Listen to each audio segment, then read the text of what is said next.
Oi pessoal, tudo bem? Eu sou Paulo de Tarso e esse é o programa Minha Torá.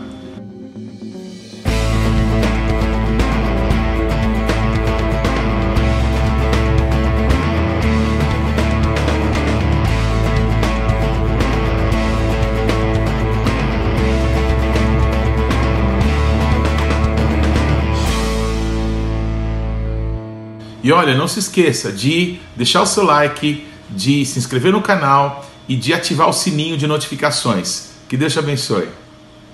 Shalom! A parashá de hoje é Vaigash e aproximou-se.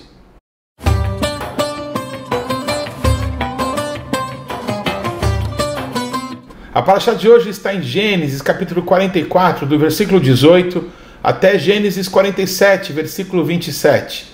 A Haftará, em Ezequiel, capítulo 37, do versículo 15 a 28. E na Brit Hadashah, vamos ler Romanos, o capítulo 11, e também 2 aos Coríntios, do capítulo 5, versículo 18 a 21. Em Gênesis, capítulo 44, versículo 18, está escrito assim: E aproximou-se dele Judá e disse: Ah, Senhor meu, rogo-te, permite que teu servo diga uma palavra aos ouvidos do meu Senhor. Já falamos na parashá anterior que duas figuras surgem no livro de Gênesis depois que percebemos que o livro trata dos patriarcas de Abraão, de Isaac e de Jacó.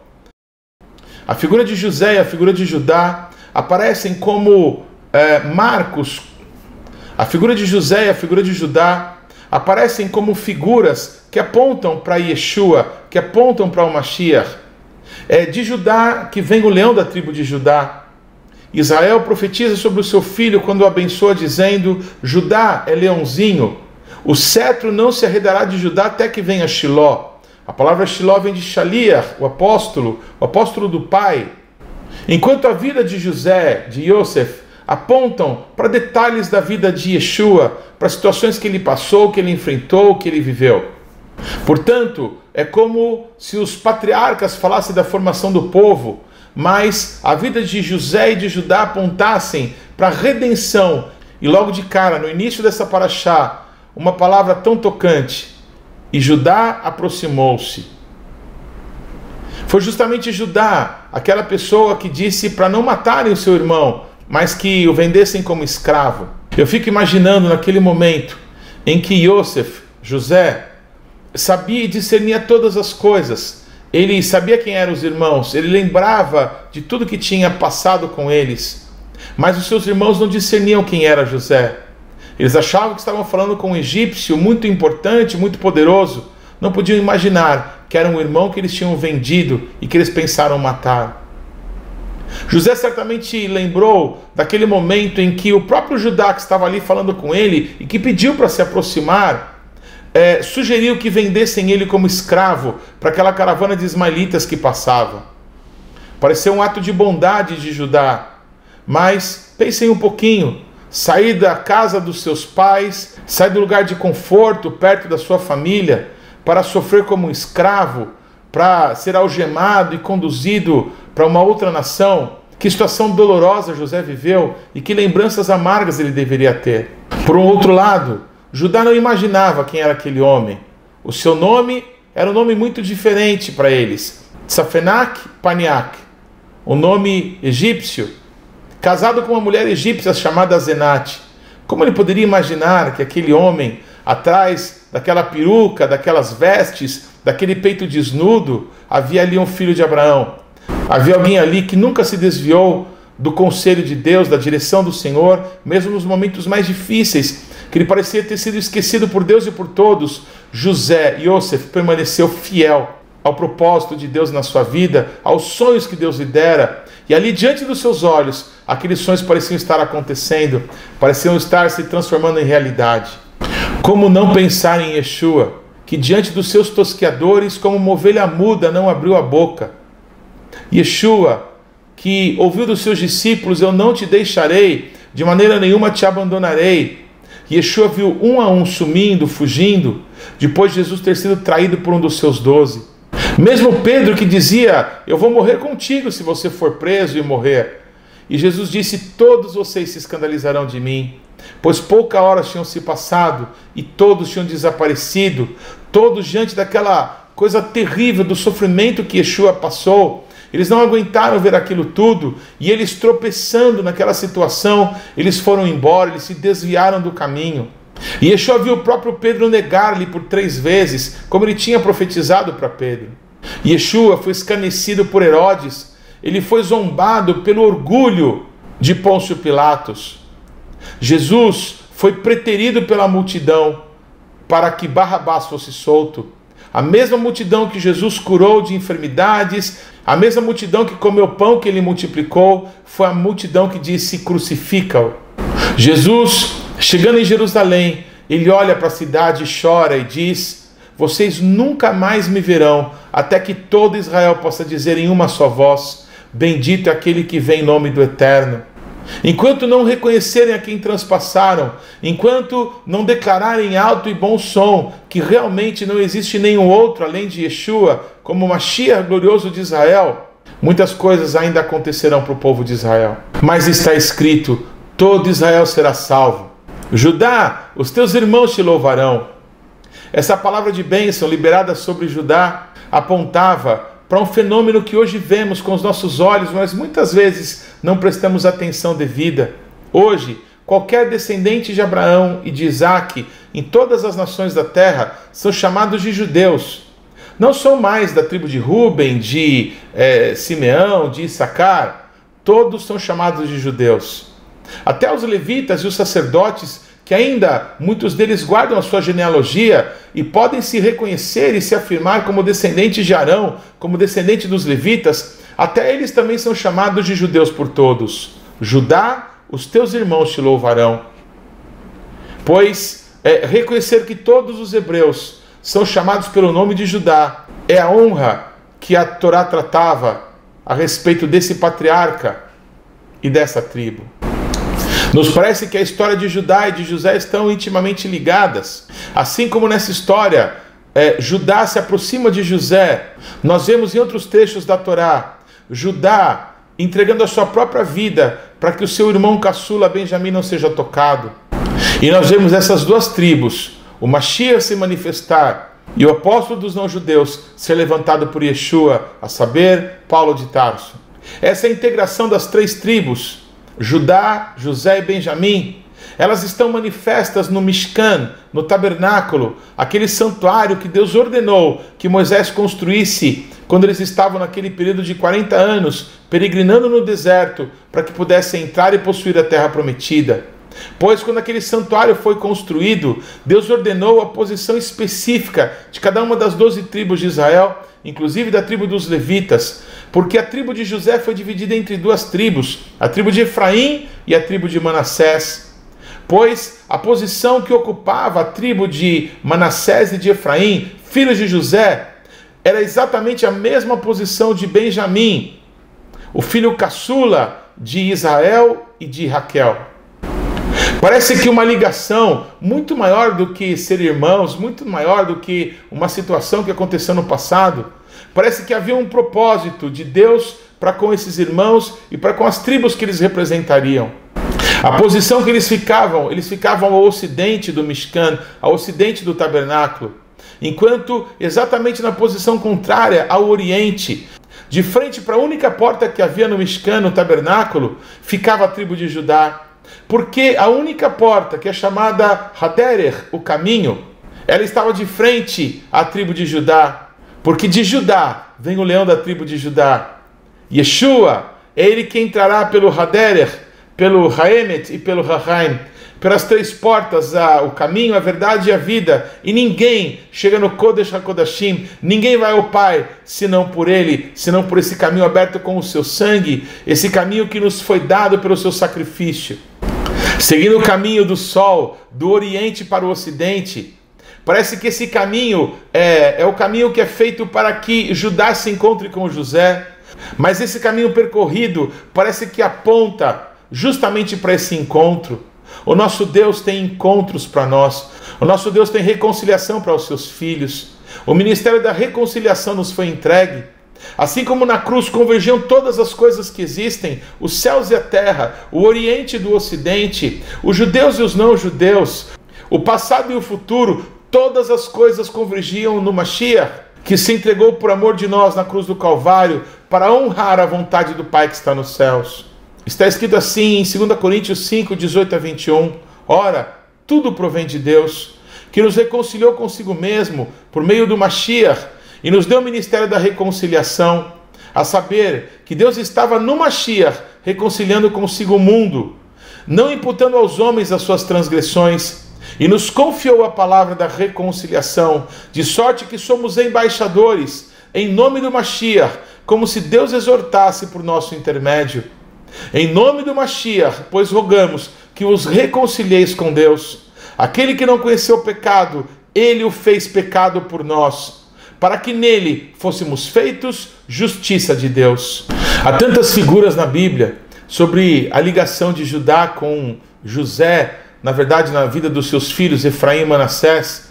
Há tantas. Uma delas é que da tribo de Efraim é que se levanta Yehoshua, o general que levou o povo à conquista da terra prometida, o sucessor de Moisés. Ele era um efraimita.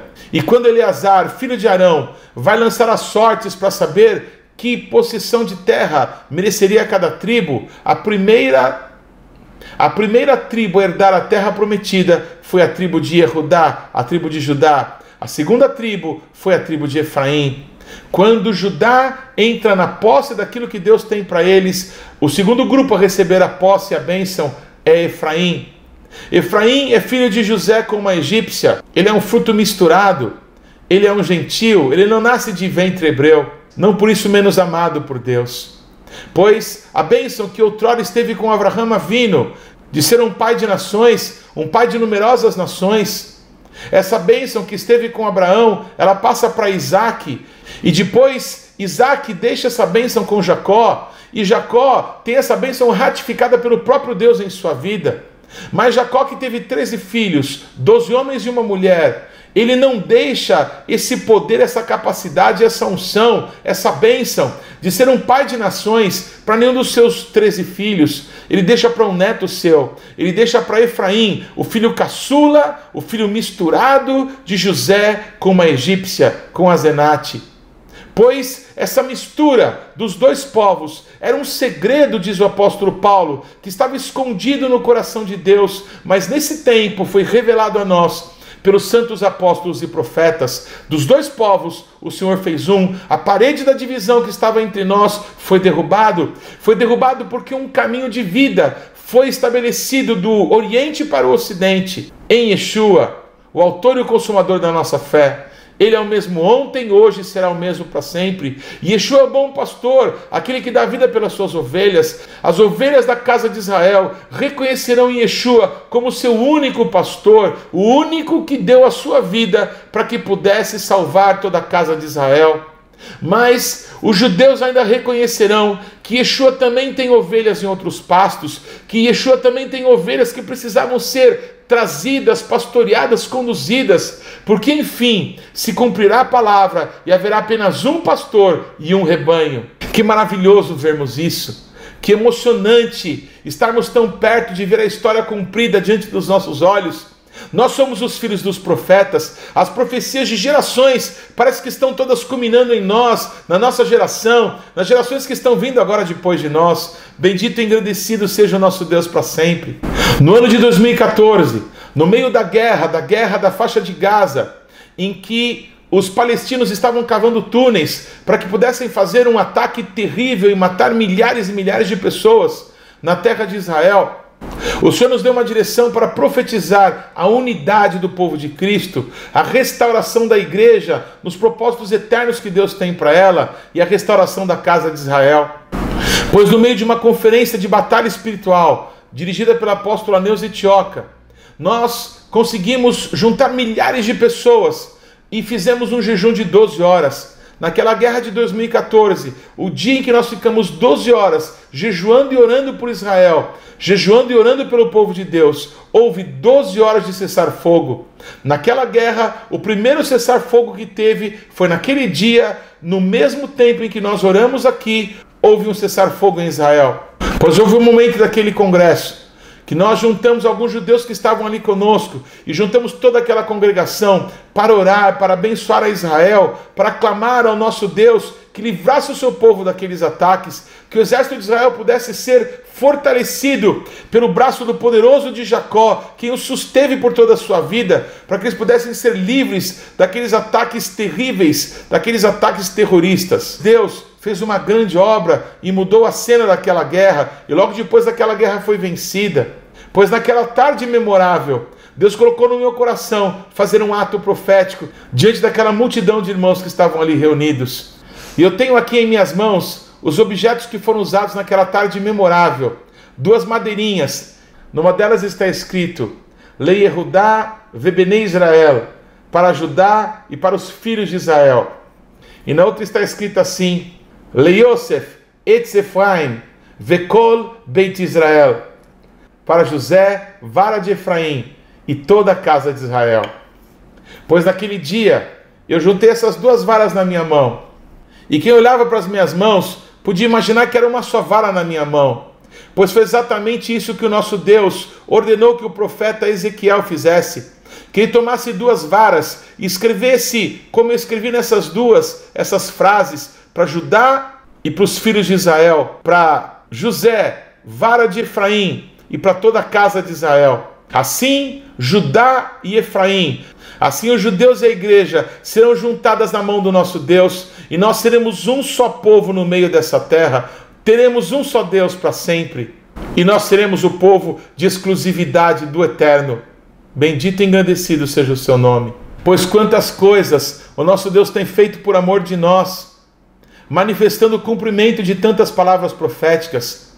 Nunca na história da igreja o povo judeu tem reconhecido, como tem reconhecido nesse tempo, que os cristãos são os verdadeiros amigos de Israel. Pois no passado, cada vez que se escutava esse nome, cristãos, logo vinham as perseguições, logo as mortes, os pogroms, as judiarias, os guetos, as cruzadas, a Inquisição, o Terceiro Reich, os católicos que mataram tantos judeus e obrigaram muitos a se converter falsamente ao catolicismo, enquanto os protestantes mataram tantos judeus, pois o próprio Hitler usou alguns discursos de Martinho Lutero para que justificasse a solução final, para que justificasse a morte dos judeus. Mas nós estamos vivendo um tempo novo. A salvação do nosso Deus tem nos alcançado. Nós que estávamos afastados de Deus e da aliança, nós somos alcançados por esse amor, pois Yeshua, um rabino tzadik, ele nos ensinou a Torá, e ele mesmo foi o preço da nossa condenação. Ele tomou o nosso lugar na morte, ele tomou o nosso lugar, sendo que nunca pecou, para que nós pudéssemos ter lugar diante do Pai. Pois Yeshua, ele é o nosso Salvador, o nosso resgatador, e se o sangue dele nos pôde reconciliar com o Pai, tem poder de nos reconciliar uns com os outros. Nós verdadeiramente seremos um só povo, os judeus e os não-judeus. Talvez a nossa liturgia seja um pouco diferente nas músicas que cantamos, em algumas coisas que falamos, mas a palavra de Deus é uma só, a palavra de Deus é a mesma, e é pela palavra de Deus que temos sido unidos ao povo judeu, o povo que nos deu Yeshua, o povo que nos deu os profetas, o povo que nos deu a Torá. Bendito e engrandecido seja o nosso Deus, o Deus do seu povo Israel. Pois ainda hoje, há muitos judeus que acham que Jesus era um gentil. Talvez as imagens que pintem de Jesus nos quadros, no cinema, apresentando um Jesus loiro de olhos claros, seja tão distinta da verdade que foi a vida de Yeshua nesse mundo.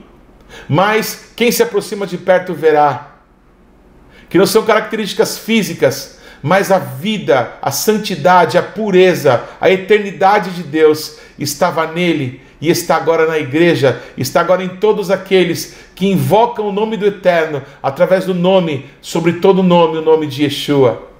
Pois se ainda você não fez isso, saiba que todo Israel será salvo. Assim como Judá e os seus irmãos, quando ofereceram a própria vida deles no lugar de Benjamim, isso quebrantou o coração de José. Há pouco tempo atrás eu ouvi uma palavra de um pastor judeu que disse que está para chegar o dia em que os judeus religiosos vão ver os judeus que creem em Yeshua Não gentios que querem ser judeus, judeus de verdade, judeus que cresceram no judaísmo, que cresceram na religião, mas reconheceram que Yeshua é o Mashiach. Está chegando um dia em que Israel inteira reconhecerá, que os religiosos reconhecerão que esse irmão caçula, que esse Benjamim, que os judeus crentes em Yeshua também são judeus, também têm os seus pais que morreram nos campos de concentração, também têm os seus pais que foram perseguidos na Inquisição, também têm antepassados que foram mortos nas cruzadas, pois esse povo permanece para sempre na presença de Deus. As pessoas mudaram, as gerações se foram, mas Israel está diante do Eterno e assim ficará para sempre. Todo Israel será salvo, pois Yosef, com nome egípcio, Yosef, vestido de egípcio, Yosef, com autoridade e com o anel de selar do próprio faraó, ninguém poderia imaginar que ele era um verdadeiro hebreu, pois Yeshua, ele é judeu, da casa de Davi, da tribo de Judá. Nele se convergiram todas as palavras proféticas, nele se cumpriu toda a Torá. A Torá foi escrita baseado em sua vida. Os profetas profetizaram aquilo que o Eterno nos mostrou a respeito da vida de Yeshua. Ele é o Aleph e ele é o Tav. Ele é o princípio e ele é o fim. Ele é o Emet, ele é a verdade. Assim como Yehudá desejou aproximar-se de Yosef, eu creio que milhares e milhares e milhares de judeus nos nossos dias vão querer se aproximar desse que eles olham torto, desse que eles não sabem exatamente se realmente é do povo de Israel ou não, desse que eles não têm certeza se realmente guardou a Torá ou não e o que fazia, e por que muitos gentios o seguindo praticam idolatria. Essas coisas que os judeus não entendem. Em pouco tempo eles vão compreender, em pouco tempo eles verão, em pouco tempo eles reconhecerão. Yeshua se manifestará a eles, eles saberão que não há salvação em nenhum outro nome. Pois se o ministério da reconciliação nos foi dado, nós precisamos exercê-lo, nós precisamos ser o ponto de convergência entre judeus e não judeus. Pessoas que pouco tempo atrás eram antissemitas e eles pregavam sobre a teologia da substituição, em que a igreja agora é Israel e que todas as promessas para Israel agora se encaixam na igreja. Da mesma forma, os judeus vão reconhecer que aqueles que verdadeiramente creem em Deus não são idólatras, não cultuam falsos deuses ou outros deuses. Só existe um Deus, o Criador dos céus e da terra, que se manifestou em nós através de Yeshua, o Mashiach glorioso de Israel. Ele, o Pai, o Filho e o Espírito Santo são um. O Eterno é o nosso Deus e nós não temos nenhum outro. Pois pouco importa qual é a liturgia que vamos seguir, que tipos de música vamos cantar. Adorar o nosso Deus está muito além das músicas, muito além da liturgia.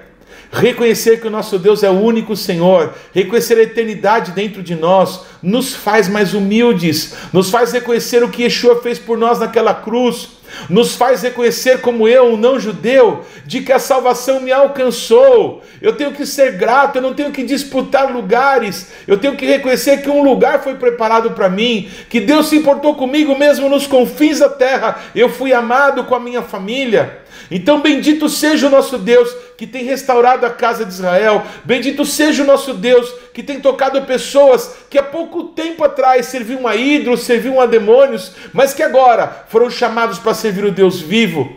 Eu declaro que se o ministério da reconciliação nos tocou, se bebemos dessa água e fomos reconciliados com Deus, nós que estávamos mortos nos nossos pecados e delitos, hoje vivos para servirmos a Deus, que esse mesmo ministério que nos tocou, que possa se multiplicar, que possa ser mais conhecido ainda através das nossas vidas, e que possamos levar paz, e que possamos levar esperança, e que possamos levar redenção e salvação para aqueles que estão desesperados, para aqueles que estão famintos de justiça. E Yehudá desejou aproximar-se. Aproxime-se hoje você. Que Deus te abençoe. Que mitzion tesetorá udvar Adonai Yerushalayim. E de Sião virá a lei e a palavra de Deus de Jerusalém. O Shabat não pertence à semana que está terminando. O Shabat não pertence à semana que está começando. O Shabat pertence ao Eterno. Shabbat Shalom.